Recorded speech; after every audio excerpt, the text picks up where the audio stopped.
If you think leadership skills are more important than management skills, then you're already leading wrongly. And if you think being a good manager is enough, then you're also in the wrong. There's no winning this. Because for years, people have been debating this manager versus leader thing, asking themselves, which one is more important? Which one should you become? But what if I told you the problem is the question itself? Because the real answer isn't one or the other, it's both or you fail. Most people step into a management or leadership role in roughly the same way. You were good at your job as an individual contributor or a team member. You delivered results and others found you to be reliable. So someone, either your boss or a senior leader in the organization, looked at you and said, okay, you're ready, let's promote you. Now suddenly you're knee-deep in team management of a group of people. You're tracking deadlines, following up on tasks, and fixing problems. And at first, everything seems okay. The work is getting done, you're busy, and your calendar is full. You're like a super employee. You're pumped up that you got the promotion, so you're working hard. You feel like you're doing your job right, but then slowly things start to change. Your team becomes a bit quieter. People stop taking initiative. You find yourself chasing more and more. You're working harder, but somehow getting less done. Now, this is where the advice usually comes in. Experienced leaders will tell you, you need to show more team leadership. Drive results through your team. So you try. It can't be that hard. You communicate more. You try to motivate people. You talk about vision, direction, purpose. But then something else happens. Execution drops, deadlines start slipping, and team performance becomes inconsistent. And now you're confused because when you focus on people management, they disengage. But when you focus on workplace leadership, their performance drops. So you end up stuck in between. You find yourself doing a little bit of everything when it comes to management and leadership. One moment you're talking about vision, another moment you have to get into the operational work, ideating with your team members. Later on, you're having difficult conversations. At the end of the workday, you might be looking at budgets. You're involved in almost everything, but it's neither fully managing nor fully leading. This same situation is repeating itself across different teams, different organizations, different industries, and all across the world. What's going on here? Most people don't have a clear understanding of what management and leadership are about. They tend to look at both as if they are competing strategies. Like you must choose one. Either be a manager or be a leader.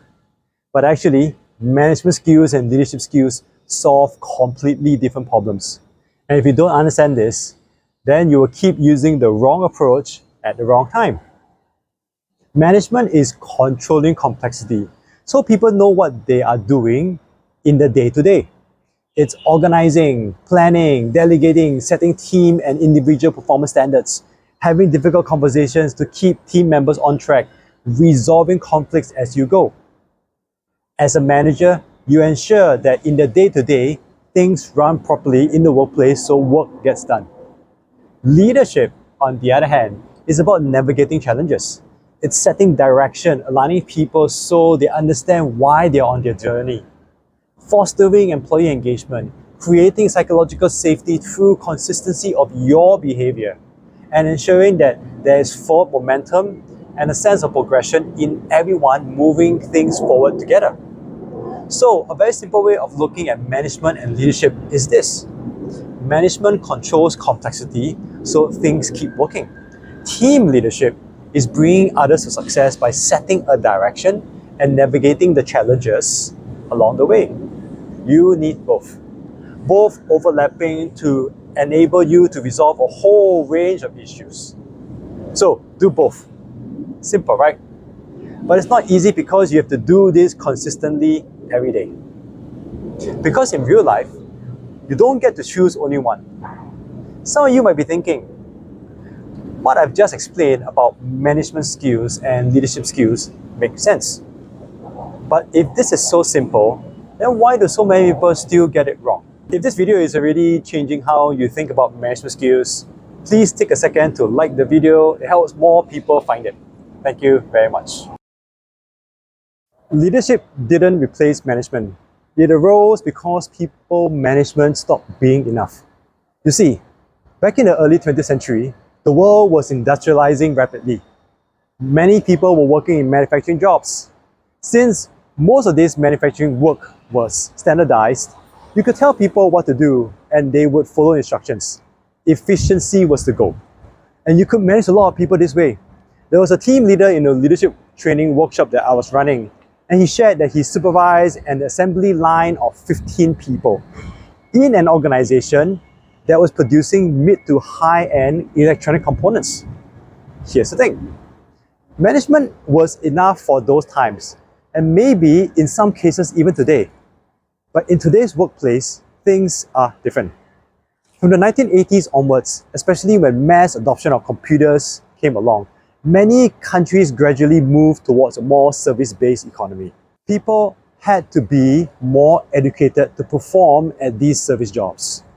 That meant more thinking while facing a whole range of possible problems, more questioning in terms of time and effort to produce a desired result, more participation, involvement, and co-creation in how work could add meaning to life, what that looked like, and that leadership mindset to get people there.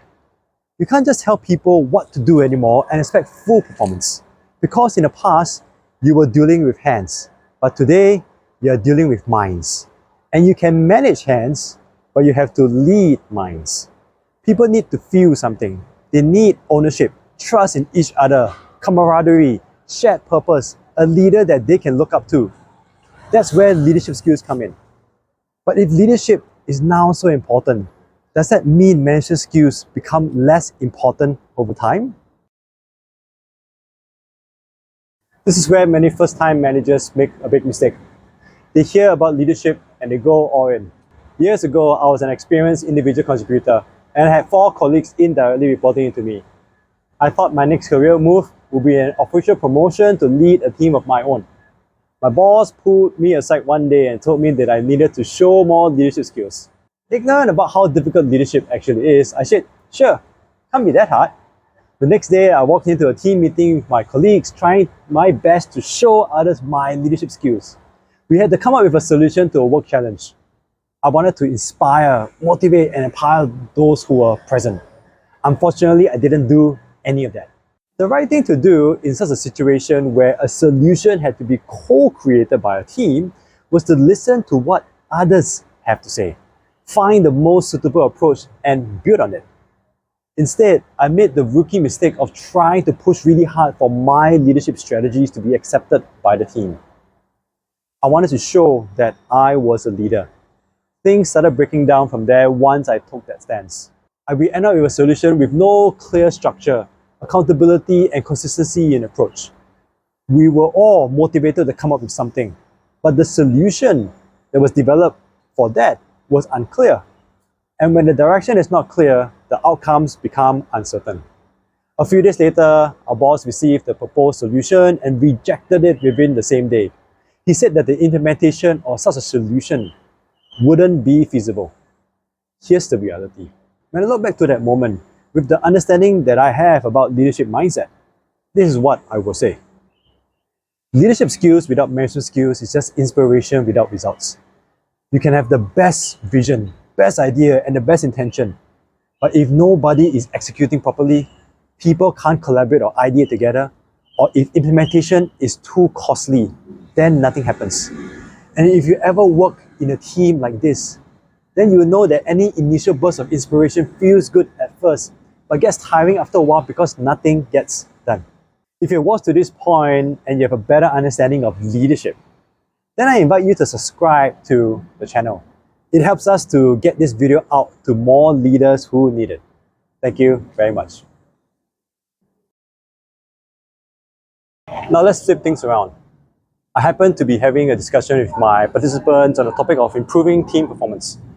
I asked one of the participants, a very experienced team leader, on his opinion. He said he was satisfied for his team to just do their jobs. So I challenged him and asked what he would do if he wanted more team performance. He said with a straight face that he would just tell his team to do their jobs. After all, he added, everyone in his team gets the same performance rating. His response caught me off a little and caused a bit of a stir in the class. There are some managers, like the one that I just mentioned, who just want to do their jobs and go home. The fire within them for leadership mindset or leadership has long burnt out. They only want compliance in their team. Do your jobs.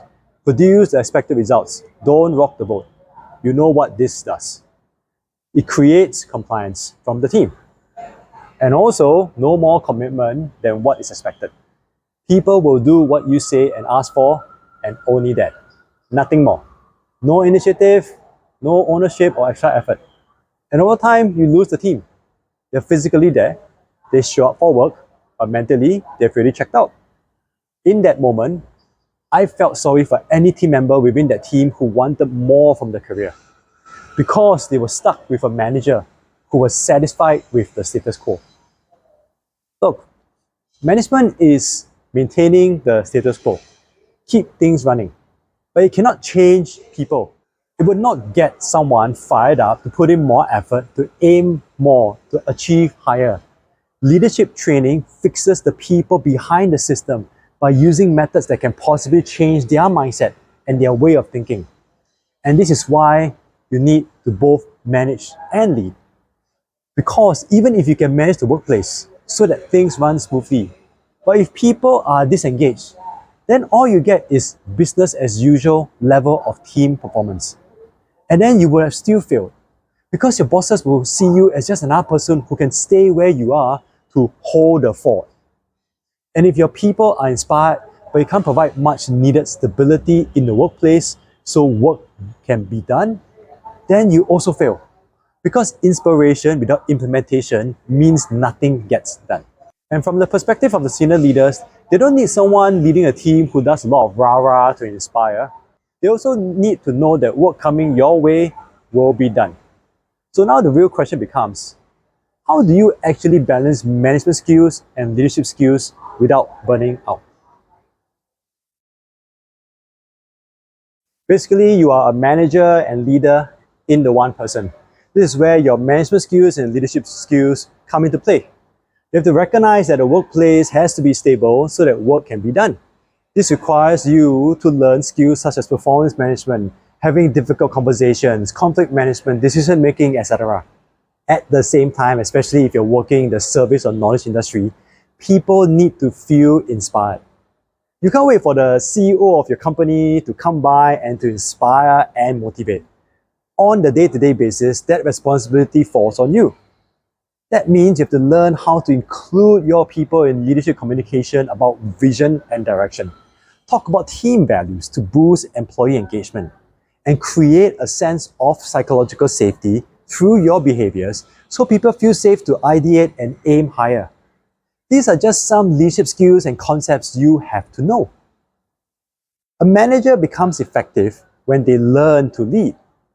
A leader becomes effective when they learn to manage. This is not a preference or a style, it's a requirement.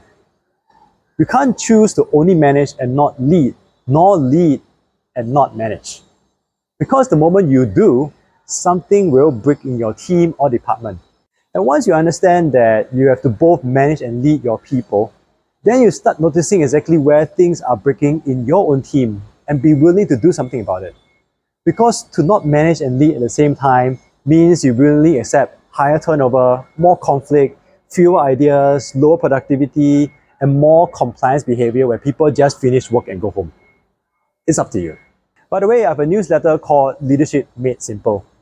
You see, only some leadership topics become videos. So if you want more deep dives into other leadership development topics, consider subscribing to the newsletter. The link is in the description below.